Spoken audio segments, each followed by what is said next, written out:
과일과 채소 등을 중심으로 먹거리 물가가 크게 오르면서 서민들의 고통이 커지고 있습니다. 우리나라 먹거리 물가 상승률은 OECD 평균 수준을 2년여 만에 다시 추월할 만큼 크게 올랐는데요. 고공행진하고 있는 먹거리 물가에 대해 이인철 참좋은경제연구소 소장과 함께 이야기 나눠보겠습니다. 안녕하십니까? 네. 자, 다른 것도 아니고 먹거리 물가가 이렇게 계속 오르다 보니까 서민들의 한숨이 커지고 있는데요. 지금 뭐 과일, 채소, 커피 할 것 없이 다 오르고 있는 것 같아요. 어느 분야에서 좀 가장 많이 올랐나요? 말씀하신 것처럼 이제 이 과일과 채소입니다. 네. 사과 가격은 금사과 얘기 나온 게 지난 추석부터예요. 지난해. 그러니까 지금 금사과가 한국이 가장 비싸다라는 이제 조사 결과인데요. 네. 글로벌 투자은행 노무라증권이 올 1분기 월 평균 이제 소비자 물가 상승률을 좀 조사를 해봤습니다. 비교 대상이 주요 선진국 G7 플러스 대만 네. 이렇게 8개 국가 비교를 해보니 우리나라의 1분기 소비자 물가 상승률은 3%입니다. 이건 뭐 영국의 3.5, 미국의 3.3%에서 세 번째니까 8개 국가 가운데 세 번째니까 뭐 중상위 정도죠. 예. 근데 이걸 좀 더 품목별로 들여다보면 압도적으로 한국이 1위입니다. 과일값의 경우에는 월 평균 상승률이 37% 올랐습니다. 와, 거의 40%에 육박하네요. 매달 예. 매달 30%, 40% 가까이 올랐다는 얘기인데 2위가 대만이었는데 네. 타이완이 14.7%. 그러니까 한 2.5배 정도 과일값의 부담이 좀 컸다는 거고요. 채소류도 만만치 않습니다. 채소류도 10.7% 우리나라가 기록을 해서 뭐 이탈리아, 영국보다 가장 높았고요. 자, 문제는 먹거리뿐만이 아니라 이 전기, 가스 요금 굉장히 물가 비중이 높거든요. 네. 이런 에너지 가격의 상승률도 봤더니 프랑스에 이어서 두 번째로 높았다라는 겁니다. 자, 결론적으로 뭐냐? 지금 나타나고 있는 물가가 중동발 악재 그리고 이제 기후 변화 여기에다 이제 미국의 고금리 달러 강세인데 자, 이런 이제 이 대외 변수가 우리나라의 경제 구조상 어쩌면 앞으로 계속 지속된다면 가장 물가를 잡기 어려운 국가가 되는 게 아니냐라는 이제 우려가 나오는 대목입니다. 네, 좀 세부적으로 보죠. 대파에 이어서 양배추 가격도 요즘 많이 올랐다고 하는데 어느 정도나 올랐나요? 양배추는 필수 이제 식재료예요. 샐러드뿐만이 아니라 토스트 하시는 분들 맞아요. 그리고 이제 닭갈비 하시는 분들은 이거 빼면 안 되거든요. 그런데 지금 지금 양배추 가격이 이달 들어서 2배 뛰었습니다. 지금 한국농수산식품유통공사에 따르면 지난달 이제 8kg 기준 이 지금 8, 9천 원 넘었던 것들이 지금 2만 원을 넘어섰거든요. 어마어마하네요. 그렇습니다. 그러니까 뭐 거의 한 2배 이상 올라 버렸는데요. 양배추 값이 계속 오르는 건 이제 기상 악화로 인해 이제 작황 물량이 좀 줄었기 때문인데 양배추가 주로 이제 전남의 무안 해주가 주산지입니다. 근데 주로 이제 이게 흐린 날씨 때문에 작황이 좋지 않았고 또 이 채소 가격이 들쑥날쑥한 데다가 이제 해가 뜨지 않아서 일조량이 줄여서 생산량 자체가 이제 줄어든 것들이 가격 상승으로 이어지고 있는 겁니다. 일부 업주들은 중국산 같은 수입 양배추를 써야 하나 지금 고민을 하고 있다고 하더라고요. 맞습니다. 지금 대파에 이어서 양배추까지 이제 지금 급등하다 보니까 이런 이제 식자재를 마련해야 되는 이제 음식 점주들의 경우에는 부담이 좀 커지고 있습니다. 네. 자영업자 온라인 커뮤니티를 보게 되면 야, 이게 지금 최근 식자재 가격은 폭탄 돌리기다. 이 하나를 피하면 하나가 다시 돌아오고 있다라는 얘기인데요.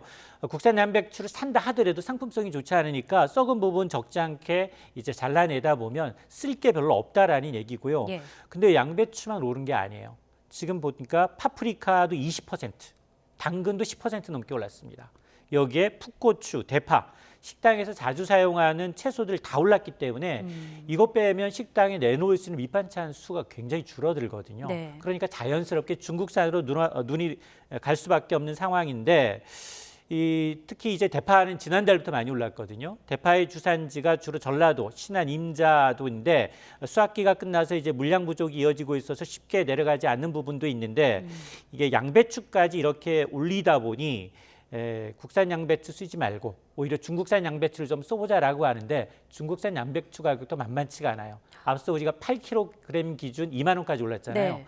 1.5kg 기준 지난 17일 농산물 시장에서 15,000원에 거래가 되고 있어서 비싸네요. 여전히 비쌉니다. 네. 그러니까 선택지가 많지 않은 데다가 소비자들은 더 억울한 게 한 통을 사지 전체 8kg을 사지는 않아요. 그렇죠. 한 통에 예년에 한 2,000원 정도에 샀는데 지금 아마 가시게 되면 8, 9,000원.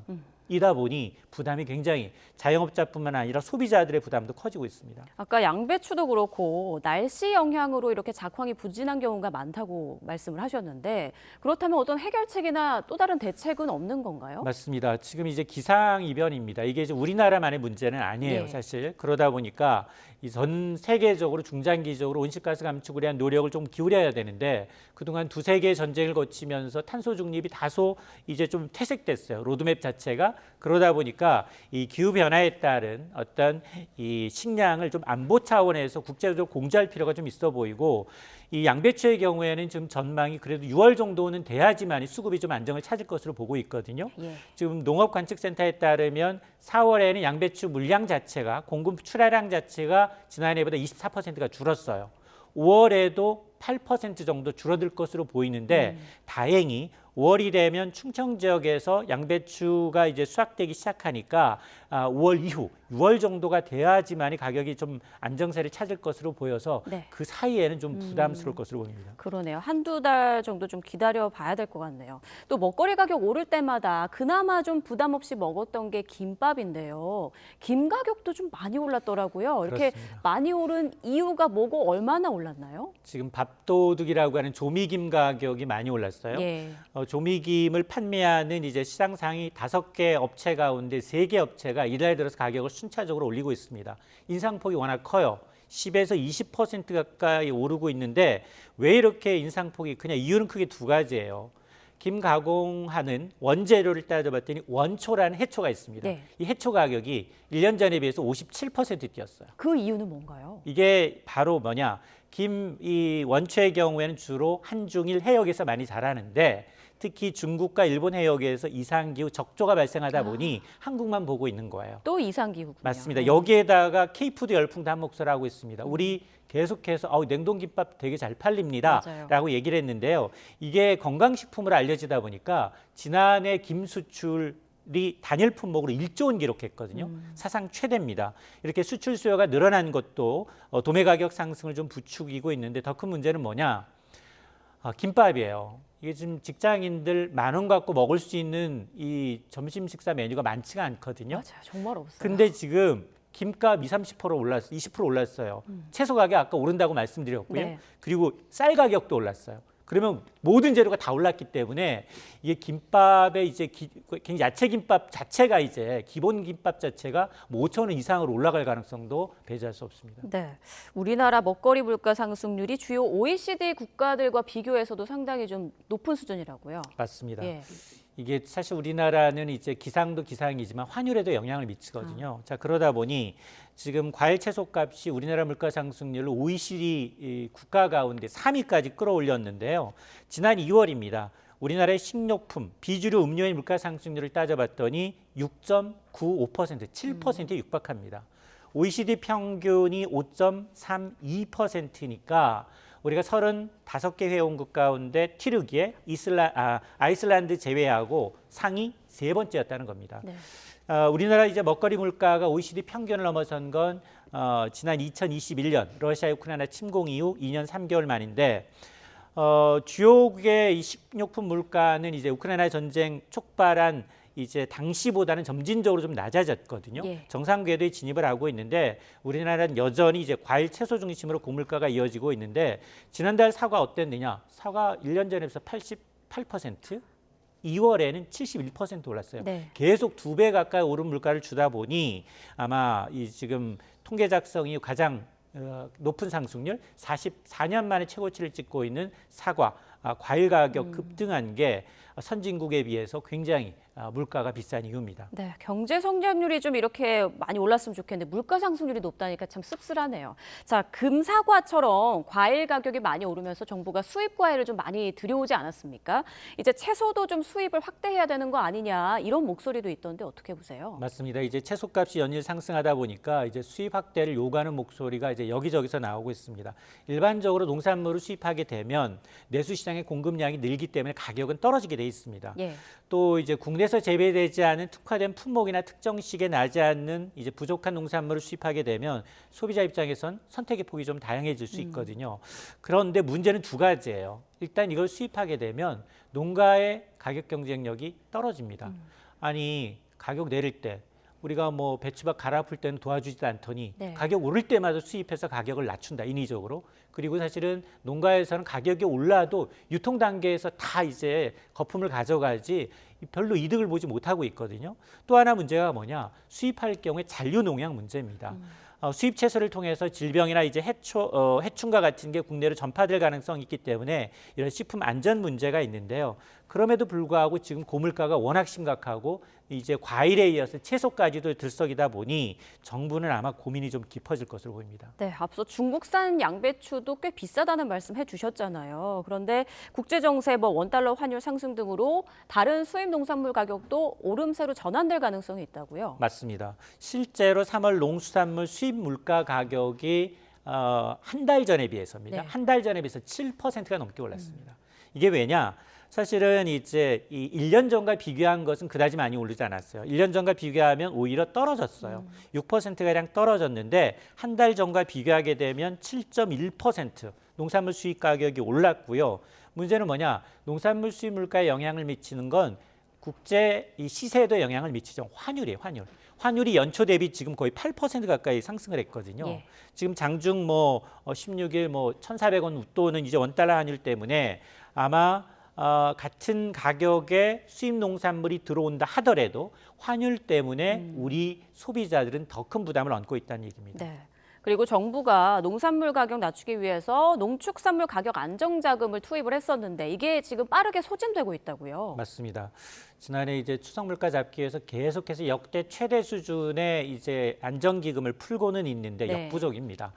지금 이제 이번 설 연휴 이후에 이제 농수산물 가격 잡히지 않으니까 1,500억 원 상당의 긴급 농수산물 가격 안정자금을 투입을 했는데 크게 보면 이제 납품 단가 지원에 또 한 축은 할인 지원에 쓰여요. 근데 지금 납품 단가 지원에 쓰이는 예산이 벌써 70%가량 소진됐다라는 겁니다. 근데 체감은 잘 안 돼요. 예. 왜냐하면 사과 가격이 한 18% 정도, 5,000원 하던 게 한 4,200원 정도로 떨어지긴 했지만 선뜻 손이 가진 않거든요. 네. 자, 그러다 보니 이게 재정을 쓴다고 해서 해결될 문제냐, 오히려 이창용 한국은행 총재도 그럴 바에는 사과 등 이 재정 정책 이외에도 과일도 수입을 좀 고민해봐야 되는 게 아니냐라는 이제 조언을 해놓고 있는 상황인데요. 어쨌든 공급 문제가 해결되지 않은 상황에서 계속해서 재정을 푸는 건 물가를 잡는 데도 도움이 되지 않고 세수가 계속 줄고 있다라는 지적은 나올 수밖에 없습니다. 네, 그 밖에도 식용유, 밀가루, 설탕까지 앞으로 줄줄이 오를 거란 전망이 나오고 있는데, 자, 서민들 정말 막막합니다. 앞으로 먹거리 물가 전망 좀 어떻게 하세요? 물가 걱정은 앞서서 이제 이 수입 물가, 국제 수입 시세도 있고 거기다 환율도 있고 그리고 또 하나가 국제 유가거든요. 예. 국제 유가는 물가에 미치는 파장도 워낙 크고요. 식용유가 50% 올랐습니다. 커피의 원두는 70% 올랐고요. 코코아 가격은 3배, 원재료가 선물 가격이 3배 올랐습니다라고 하는데 이게 전부 다 시차를 두고 국제 상승분은 자연스럽게 가공식품에 연계됩니다. 네. 가공식품 업체들은 이제 품목에 따라 다르지만 한두 달 내지 2, 3개월 정도 그 이전 낮아진 가격으로 들어왔던 물량이 있어요. 근데 그게 소진되는 시점에 이제 소비자 가격의 인상이 시작이 되거든요. 근데 최근 들어서 지금 피자부터 시작을 해서 치킨, 과자, 그다음에 초콜릿 대부분의 물가가 다 오르고 있거든요. 맞아요. 자, 그러다 보니 당초 정부는 이달 물가 2%로 떨어질 것으로 봤는데 이건 중동전이 확전되면서 물 건너갔고요. 그리고 올해 물가 상승률 전망치가 한해는 한 2.6%로 보고 있는데 지금 고환율, 고물가, 중동 전쟁이 계속 이어진다면 아마 상반기 내 2% 물가 보기는 어렵다. 그리고 올해 목표치 2.6%도 상향 조정할 가능성이 상당히 높습니다. 그렇군요. 다른 것보다도 정부가 이 먹거리 물가 안정에 좀 신경을 많이 써야 될 것 같습니다. 지금까지 이인철 참 좋은 경제연구소장과 함께했습니다. 고맙습니다.